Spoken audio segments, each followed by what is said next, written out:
Taking a little break from the Middle East today, I'm going to talk about Ukraine over the past few years and something that's still relevant today.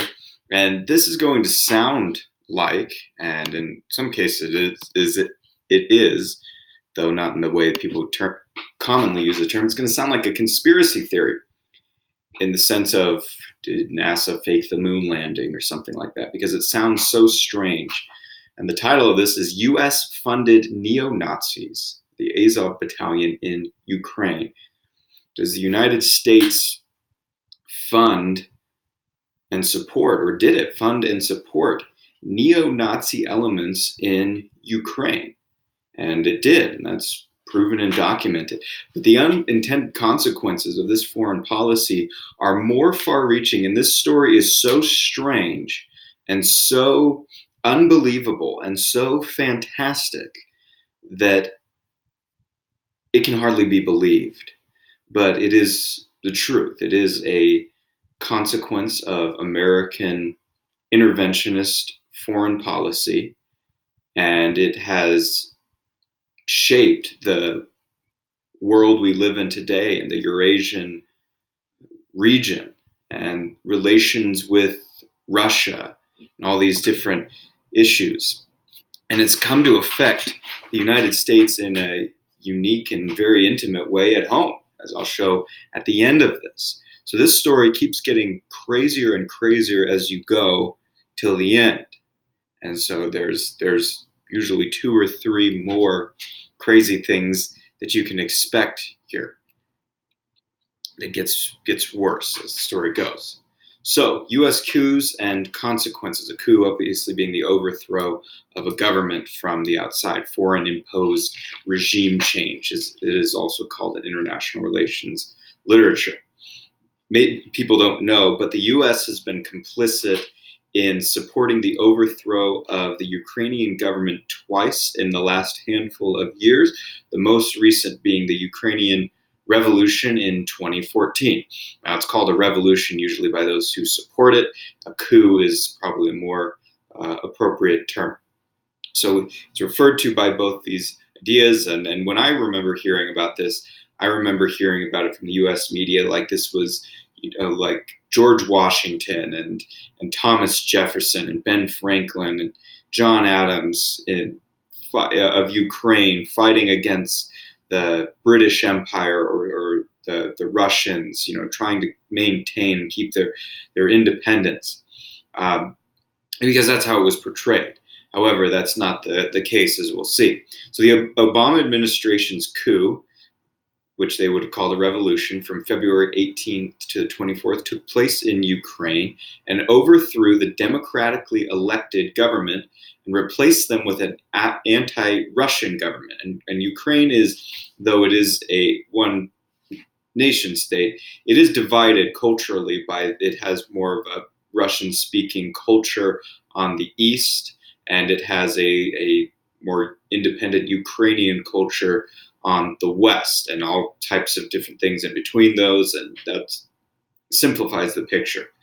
And though the government and presidency and whatever was democratically elected in Ukraine in 2010, that doesn't mean it was a good government. There was corruption, and that was one of the justifications for overthrowing the government. But corruption in the government is one of the norms for Ukraine in all their governments, all their presidencies, and some of the people that they let out of prison for corruption after this were put in the government by the Ukrainian groups and the United States as well. So corruption wasn't the main issue. Corruption is run-of-the-mill for Ukraine.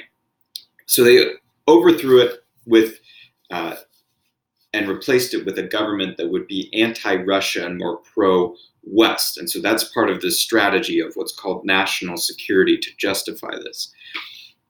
The president who was overthrown, Viktor Yanukovych, was the Ukrainian president. The Obama administration and U.S. government helped overthrow his government, but he was overwhelmingly elected in southeastern Ukraine in 2010. Now, that doesn't mean he's a good guy. This doesn't mean that his government is not corrupt, doesn't have its problems, but he was elected in a legitimate election in 2010, and he was more supported and overwhelmingly supported in the East, as you can see from this map.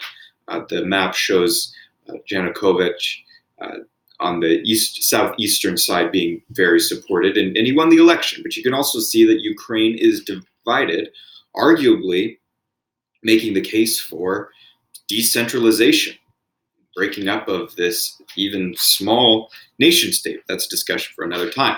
He was replaced with an unelected government. So this was said to be like giving them their own American Revolution, but the American Revolution is followed up by an elected government, whatever its problems may have been. And they were replaced with an unelected government. This is unconstitutional in the Ukrainian constitution, and this is against the American constitutional values of the West. So they justified this by calling it interim government, meaning this is only happening part-time. So it can be a U.S. installed government to overthrow the previous government, put this one in that will benefit U.S. interests, not necessarily the interests of the American people, but the interests of U.S. global government hegemony, meaning you have a power balance in a region that's seen as favorable, regardless of danger or attack from that region. And then the government, of course, recognized the person they installed. Prime Minister Arseniy Yatsenyuk. Now, some of these names obviously are going to be confusing as you pronounce them, but just follow the storyline in general. As the prime minister in 2014, he wins the election, but he wins the election because during this time there's a war fought against and bombing of southeastern Ukraine to either stop them from voting, to get them to leave, or to kill them, so that they have no say in the election. So it's a national vote, but it's kind of like the government of the United States in the 1860s was able to get a lot of Republican legislation through. Well, when several of the Democratic legislators have been part of states who have seceded and left the United States and they're not there, it's a lot easier to get stuff done. Same with this vote. And so without those votes, he was able to rise to power, and he's not seen as the legitimate leader of the country by the Southeast, though they don't want to overthrow the government. They are not happy with this government being installed over them in this way, and their votes being suppressed. And so they are not happy with this. And so the government hits them with these pro-Ukrainian government, current Ukrainian government, military groups that are their strike forces against the pro-Russian separatists in the East. Okay, so this guy, he is very anti-Russian, and which would be fine just to be anti-Russian, but he's anti-Russian to the point of is he going to fill his government with in order to fulfill that preference or that political position. And he replaced 3 of his deputy defense ministers with anti-Russian neo-Nazis who supported the bombing of southeastern Ukraine. Okay, so this is where the Nazi and white supremacist story begins. He replaced them, as I just said, with these anti-Russian men, one of them being Mikhail Koval, who became the Minister of Defense. And he announced that his intention was to ethnically cleanse Ukraine of the subhumans who previously voted for Yanukovych, the previous president. And he said that these people who will be resettled in other regions, probably meaning we're going to force them into Russia, or more chillingly, that they'll be extricated, they'll be moved somewhere else. Now, I think it means that he meant move them into Russia.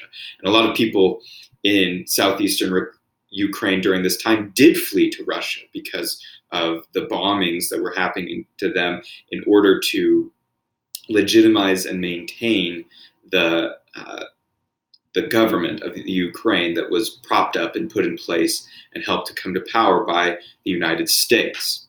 It's a complicated issue. Koval also has said there will be a thorough filtration of the people, meaning he wants to get rid of the pro-Russian, more Eastern Russian-speaking Ukrainians, and he's willing to side with whoever to do that. And this is part of the strategy as well. The Kiev Post, the government via the Kiev Post really says land parcels will be given out for free to the servicemen of the Ukrainian armed forces and other military formations, as well as the employees of the Interior Ministry and the Secret Service of Ukraine that are defending the territorial integrity and sovereignty of the country in the eastern and southeastern regions of Ukraine. Now, think what that's going to do. The land, the spoils are going to be taken from the victims in southeastern Ukraine and handed over as payment to Ukrainian military and other government workers. Imagine the incentives that creates, that whoever you clear off that land in the southeastern Ukraine and say that they were pro-Russian separatists, you get to benefit from the taking, the confiscation, the theft of that land. Imagine the incentives that creates, especially when this is legal, not ethical, not moral, but legal. And now this is done to justify terrorism from the East, but this is language just used to argue that that the Easterners are just terrorists, and therefore it's okay to kill them and take their land. And they're not probably totally innocent in this situation either. No one is, but this is the side that is armed with the force of government and the veneer of political authority and legality that is causing this. And was supported by the Obama administration and the United States. Ukraine didn't have the money to pay a lot of its soldiers the amount for what it was asking them to do and fighting in the East. So it had to promise them something. So it promised them the spoils of their victims. The U.S. involvement and support, the Obama administration and U.S. government supported the fighting and bombing against the southeastern populations in Ukraine to either kill them or force them to flee to Russia. Now, that's not the way they would put it, but that's the actual political and humanitarian result. And it had very important consequences for the Ukrainian government, because the Ukrainian government is being kept in power by these actions. And so they're using U.S. support, U.S. training, U.S. weapons to do this. And why is the U.S. getting involved in this? Why does the U.S. care? Well, it's necessary in the minds of the foreign policy establishment elite and the political minds in Washington who are pursuing a policy of primacy, that it's necessary to guarantee a pro-Western and anti-Russian regime in Ukraine that would not be reached through a nationwide Ukrainian vote if those in the Southeast lived in the same country. Meaning, if the people in the Southeast who are pro-Russian stayed, they would not accept or vote in anti-Russian governments. And so the U.S. has to suppress them and help use the Ukrainian government to violently suppress and force out these Southeasterners because they're pro-Russian, because U.S. wants to have a foothold in Ukraine as a NATO ally to balance out Russia. And so the bombing from the Ukrainian government in Kiev has killed civilians in the East, has killed innocent people, in many cases who weren't even trying to defend themselves. And so this shows you the ugliness of this type of intervention. Those supported in Kiev, in the Kiev government by the United States, also had neo-Nazi elements. So we're supporting people who have these neo-Nazi groups within them. And of course, okay, well, do you always just side with people that you agree with 100%? No, probably not. If you're fighting together with someone for some cause, you may join with people that you hate, and you break off after that. But it's not the same. That's not the same idea. This is funding groups in the name of national security who are at odds with American values, American constitutionalism. This is overthrowing a foreign government, getting involved in war for the benefit of the national security elite in the United States, not for the safety of the American people, not to fight back against someone who was attacking, not to defend ourselves against some sort of foreign attack or danger.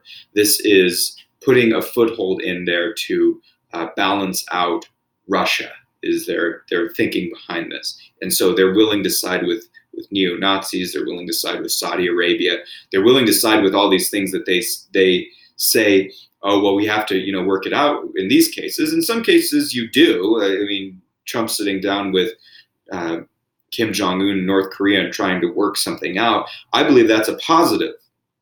But the difference in Saudi Arabia and these neo-Nazi elements in Ukraine is that we're actively working with them to destabilize governments and regions at the expense of the civilian population and at the expense of our own national security. And so the attacks are justified, of course, as anti-terrorist attacks.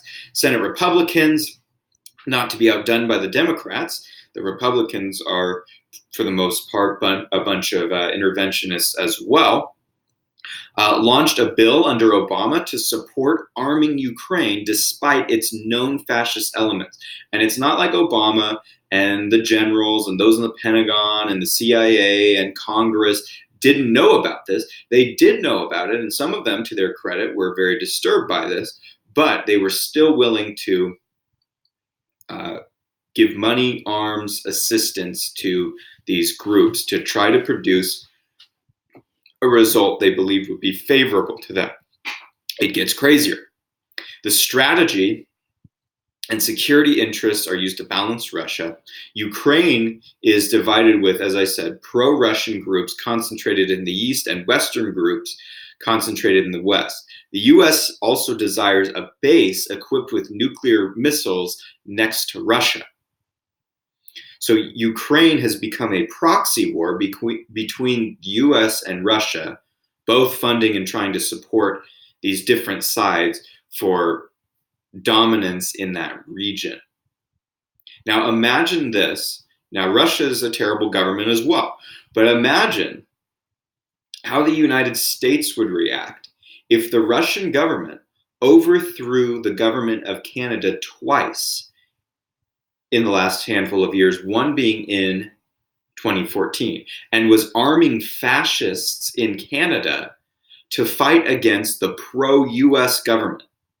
I mean, just imagine how that would be, and forcing people into the United States and bombing and killing.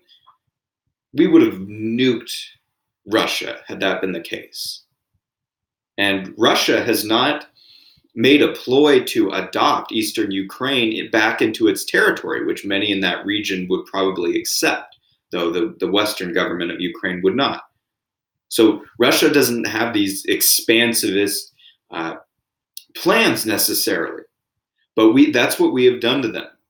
Imagine Russia trying to take over Canada or overthrow the government in Canada and install a pro-Russian government and using Nazis to do it. That's what we've done in Ukraine.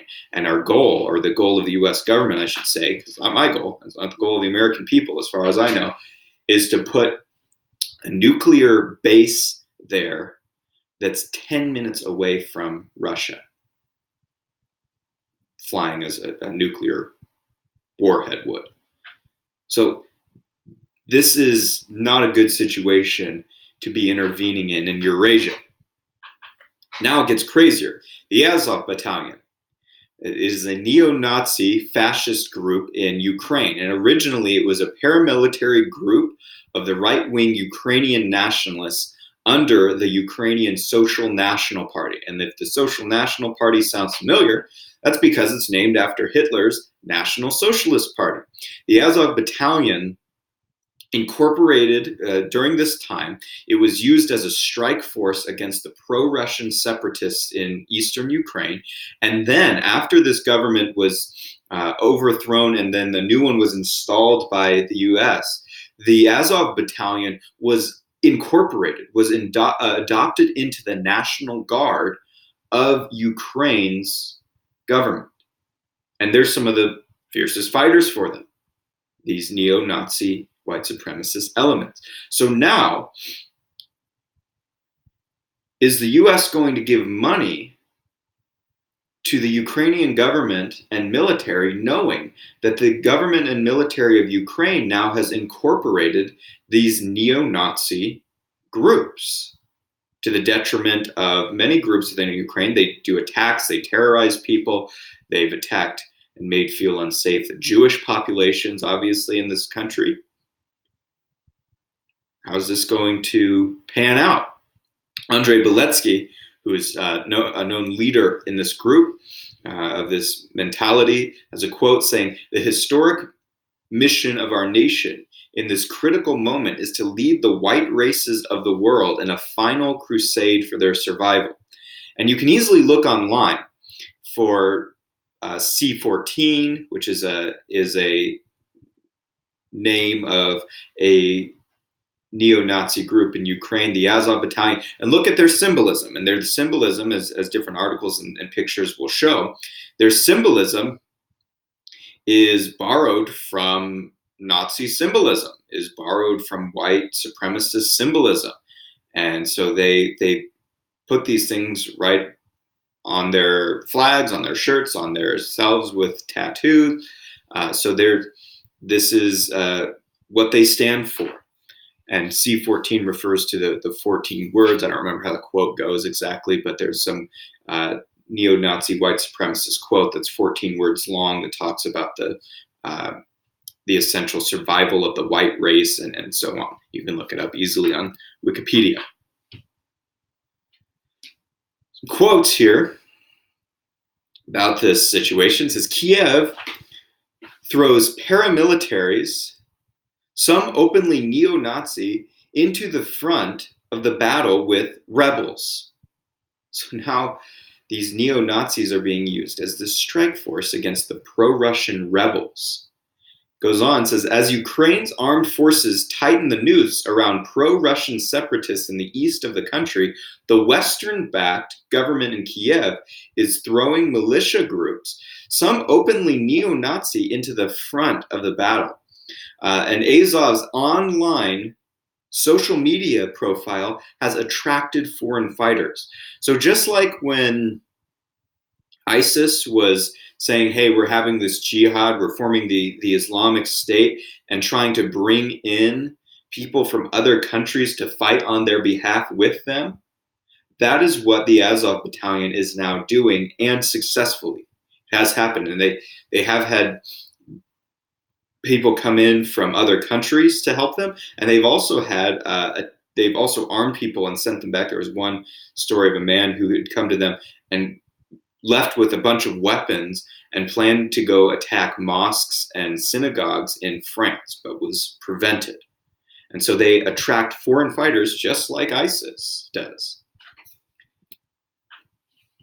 The Azov Battalion goes on. So you've got to think, in Congress, there were some people who said, we can't keep funding Ukraine in doing this and giving them support and CIA money and training and all this stuff. We can't do that anymore because we know that this support is in an indirect way, but not such an indirect way, ending up in these hands of these neo-Nazi fascist groups like the Azov Battalion. So let's write some legislation that says it's illegal to give money to governments that have these groups within them. Fair enough, right? You would think that would be fairly non-controversial, having a bill that suggests it should be illegal to give money to neo-Nazis and groups that support those elements and use those elements, okay? But the foreign policy establishment, the presidency, the Pentagon, didn't let it happen. And they pressured Congress to take that language out of the bill. The US government pressured another aspect of the US government to take out language that would have made it illegal to arm and fund neo-Nazis in other countries. So this quote, under pressure from the Pentagon, Congress has stripped the spending bill of an amendment that prevented funds from falling into the hands of Ukrainian neo-fascist groups. So Congress pressured to remove that language that would have stopped that support. Oh, and by the way, a lot of people who were in support of such a thing were berated as pro-Russian apologists or useful idiots for Putin. This shows you the level of political discourse and the stupidity of both sides with regard to foreign policy interventionism and this new Cold War where Russia is that's seen as the evil empire, especially the evil empire who supposedly stole Hillary Clinton's throne and got involved in the US elections. And notice the hypocrisy there. It wasn't true. The Russians didn't elect Donald Trump. I mean, that was never really the case, but that's what the government and the media, in many cases, wanted people to think. It was just that simple, that the Russians stuffed the ballot box for Donald Trump. But it was really never that. And that hoax has now come out to be the nonsense that it is, though some people still believe it because it was never about facts and evidence to begin with.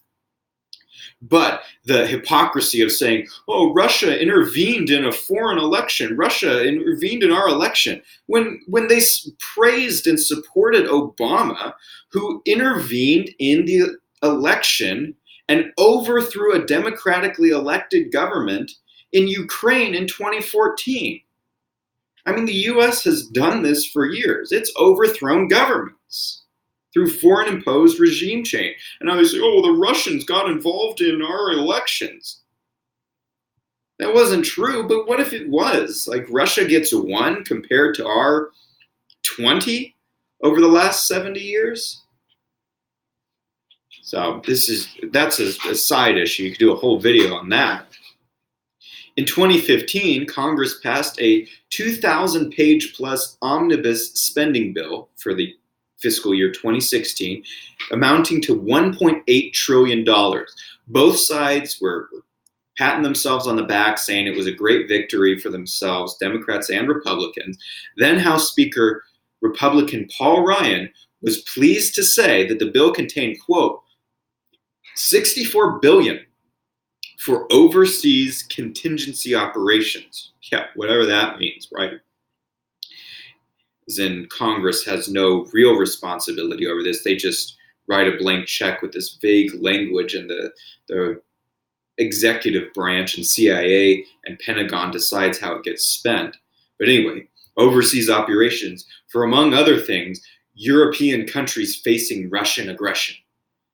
So he's saying, okay, well, this is to fund, continue funding Ukraine because it's going to face Russian aggression.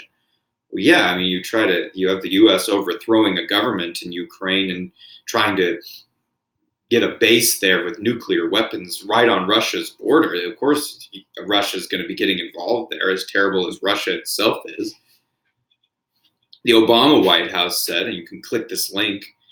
And by the way, these blue are all clickable links, so I'll include the link for this PowerPoint in the descriptions of this video. But and so you can read these things for yourself. But Ukraine, according to the Obama White House, had already received $2 billion from the U.S. in loan guarantees and $760 million for security, programmatic, and technical assistance. Okay, all this euphemistic language. This was since 2014. So this funding continues. This 2,000-page plus bill, who I don't know who in Congress is pretending to have read that. But anyway, they don't read it anyway. They just pass it and collect a paycheck and grandstand on particular issues to get reelected. But Some in Congress, now here's some voices that you would think, okay, these are the reasonable voices. Some in Congress rightly expressed concern that this aid money could fall into hands of Ukrainian neo-Nazi groups, such as the Azov Battalion. So Congress removed the area of the spending bill that would have prevented funds from falling into the hands of neo-Nazi groups. This is HR 2685. Again, they took out language that some Congress people put in there. They took out language that would have stopped funding neo-Nazis in Ukraine because they thought it was important enough to fund neo-Nazis in Ukraine to battle Russian aggression. This is interventionism. This is the results of American primacy and grand strategy in the United States as it stands. Funding neo-Nazis. It's real. Goes on. What is clear is that by stripping out the anti-neo-Nazi provision, Congress and the administration have paved the way for U.S. funding to end up in the hands of the most noxious elements circulating within Ukraine today. It gets crazier.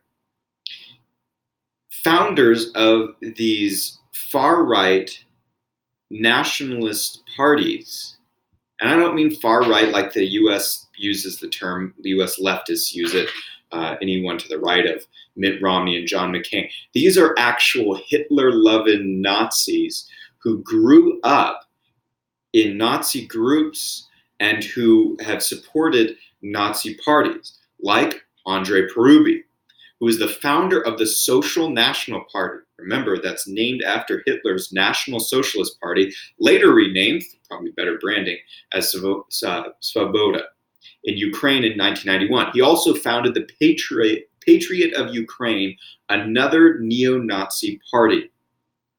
Parubi had a major role in the 2013 Maidan demonstrations that led to the overthrow of the government in 2014. Other news outlets have wrongly claimed that the neo-Nazis' involvement in the coup is imaginary. And there was this article by Politico, which should look really stupid now, but it's called Putin's Imaginary Nazis. Well, they weren't imaginary. The U.S. was funding and supporting them. They were used as a strike force against the pro-Russian separatists. They were used to help overthrow the government, and they've been incorporated into the government. And the Atlantic Council, which is funded by all kinds of people in the U.S. foreign policy establishments, funded by Saudi Arabia. This is as pro-U.S. government as you can get. It's usually provides apologies and justifications, apologies and defenses of, and justifications for U.S. foreign policy in general, has an article that is called Ukraine's Got a Real Problem with Far-Right Violence. And no, RT didn't write this headline. RT is a Russian-funded news source, but it's actually pretty good. You can watch it on YouTube. The C-14, named after the 14 words, is a neo-Nazi militia that has perpetrated attacks throughout Ukraine, aided by state funds. It also has a Ministry of Sports division, and it's tasked with training and educating children in patriotic education, which is neo-Nazi propaganda. And the U.S., here's where it gets crazier, has actually hosted Parubi. They brought him in. The Congress sat down with him in a meeting. He was giving a speech, all this stuff. And they're just acting like this is a normal guy. And I get, if there's some sort of thing you're having to negotiate, sometimes you have to sit down at the table with a really bad guy, like North Korea. Okay, let's work out something as far as nuclear weapons. I hate you, you hate me, but we're going to work something out. But this guy is welcomed in. He's sitting talking with Paul Ryan. Paul Ryan's referring to it as, oh, we had a great meeting, sitting with John McCain. These are in the years of the Obama administration. The first black president is is helping fund and support groups, and his administration is helping support neo-Nazi groups in Ukraine, and inviting this guy to come in and sit down with him in our country like it's just normal. And Max Blumenthal, a Jewish journalist who wrote a lot about this, questioned this. Why are we having a guy who founded the Patriot of Ukraine, a neo-Nazi party, who founded the Social National Party, a neo-Nazi party, far-right, white supremacist nationalist party? Why is that the case? And he was brushed off. He said that his question wasn't serious, that it was Russian propaganda, that type of thing. He shows you the and this guy's a Jew. He's, he has obviously a heightened sensitivity to this. And after this, John McCain's daughter, not that she didn't really feel this way, but she was on TV about something, crying about anti-Semitism and all this stuff. And of course, anti-Semitism is something to get upset over, hence this video. But she's crying about this, but her father, John McCain, was involved in sitting down with guys like this and continuing the intervention and support that gave money to actual neo-Nazis. And then people complain, oh, well, there's anti-Semitism. I mean, do they not see the inconsistency in those type of statements and actual incidents?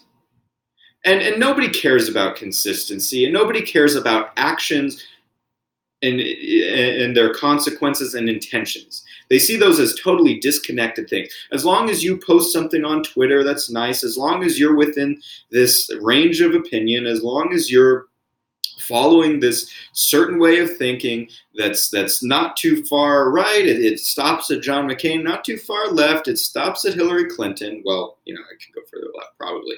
That you're fine, you're within the mainstream. But and the things that you do, the actual results, like funding neo-Nazis in Ukraine and their crimes that they're committing, that doesn't matter because you had good intentions. You wanted to protect us from the Russians. It doesn't matter as long as you had good intent. And nobody even hears about this stuff. For the most part, I didn't till I came across it in the last couple of years. So more unintended consequences. Here's where it gets crazier for us as Americans and where the story's going again. The Obama administration refused to limit arms, training, and other assistance to the Azov Battalion. Again, first black president. A liberal and internationalist leftist refused to stop giving money to a government that was known to have neo-Nazi elements committing crimes in Ukraine. U.S. assistance to the Azov Battalion was stopped in 2019, just earlier this year, by the Trump administration. And Trump had been complicit in this stuff too until 2019. And his reason for stopping it wasn't totally good either. He just wanted to take the focus off of those type of interventions and those type of groups and focus solely on Islamic extremism. So it's not legal for the U.S. to give money to the Azov Battalion anymore or the governments that support them. But here's where it gets even crazier. Israel, the state and government of Israel, the self-proclaimed Jewish state, has sent money to the Ukrainian government in support of the Azov Battalion. Not in support of them directly, but has continued to support them. And so the U.S. has shuttled funds to Israel, and Israel has taken a lot of those funds and given them to Ukraine. Now, why would the Jewish state fund a government that is known to have these neo-Nazi groups? And this is proven. I mean, Israeli government has really not denied this, and the Azov Battalion and others were seen using certain rifles that are the rifle of choice for the Israeli government forces. Tavor rifle, in case you're interested in researching that further. Well, Israel falls in line with the US foreign policy establishment, even to the detriment of Jews, even to the detriment of Jews in Ukraine. And if the Jews in Ukraine are being threatened by neo-Nazi elements, it strengthens the call of the nation state of Israel to all Jews to return to Israel. So they have a incentive in this as well. The Trump administration and Congress banned arms to Ukraine militia groups linked to neo-Nazis in order to solely focus on Islamic extremism. And domestic white supremacist groups in the United States, though they form a small minority, have been trained and radicalized by the Ukrainian Azov Battalion. Here's where, so the crazy part wasn't just about Israel. It gets even crazier. The US government intervention, I try not to use personal pronouns like our and we and us, because the American people didn't do this. The US government interventions from the Obama administration forward, funding Ukraine in this overthrow of its government and propping up this new government, the bombing of Eastern and all this stuff, and these neo-Nazi groups to do it all, has had unintended consequences back home for Americans. There have been several, and some have been portrayed wrongly as this, but there have been several white supremacist protests and counter-protests in the United States. And some of them have been mixed groups. Some of them have started off as more moderate protests that attracted more white supremacist elements to them. Okay, like Charlottesville, Berkeley, California had one as well, where violence took place. Well, in a case known as the United States District versus Robert Paul Rundo, Robert Bowman, Tyler Lobb, and Aaron Eason in 2017-2018, case made against them for conspiracy to riot and commit violence. Was a testimony was given by FBI agent Scott Bierworth. And he testified against these men who were part of this white supremacist group called the Rise Above movement, the white supremacist nationalist group in the United States that targeted people or brought in people to the movement through social media and communicated, and also posted a lot of pictures of themselves with Nazi slogans, Nazi tattoos, these type of things, fighting protesters, all these things, or counter protesters, whatever the case may be. They were indicted because of this affidavit by Scott Bierworth from the FBI for violent involvement at white supremacist events, including the Unite the Right protest at Charlottesville, in which the rightist elements fought with and were fought against by Antifa and all these other things. Okay, so the testimony determined. So what does that have to do with Ukraine? Long story short, these guys were traveling to Ukraine and being trained by these neo-Nazi groups, like the Azov Battalion and others, radicalized and sent home to perpetrate crimes here because of their neo-Nazi ideology and perpetrate violence against people. Testimony determined that these men and others were trained and radicalized by traveling to Ukraine to receive instruction from the Azov Battalion and other related groups. And then he just goes on. He defines the Azov Battalion. The Azov Battalion is a paramilitary unit of the Ukrainian National Guard, which is known for its association with neo-Nazi ideology and use of Nazi symbolism, and which is believed to have participated in training and radicalizing United States-based white supremacist organizations. So here's the story. The US helped overthrow the government of Ukraine using neo-Nazi elements to do it and using neo-Nazi elements to continue to prop up the government and fight against pro-Russian forces in the East. It finally made that illegal for the government to give money and continue this funding. But now American white supremacists have been trained and radicalized by the Ukrainian white supremacists that America propped up, trained, and gave money to. Or I should say the American government propped up, trained, and gave money to. And the unintended consequence it has been that those white supremacist Americans have come home from Ukraine to perpetrate rioting and violence here at home, a form of domestic terrorism from, in kind of a roundabout way, US foreign policy in Ukraine. Lastly, there's this leftist contradiction, and it's on the right as well, except the right doesn't call Trump Hitler. Here's the contradiction, and Trump is as bad in this as possibly as Obama, because he continued this and through until 2019. But the contradiction is Trump is literally Hitler. Yet, the US government is funding and supporting real neo-Nazi white supremacist groups in Ukraine.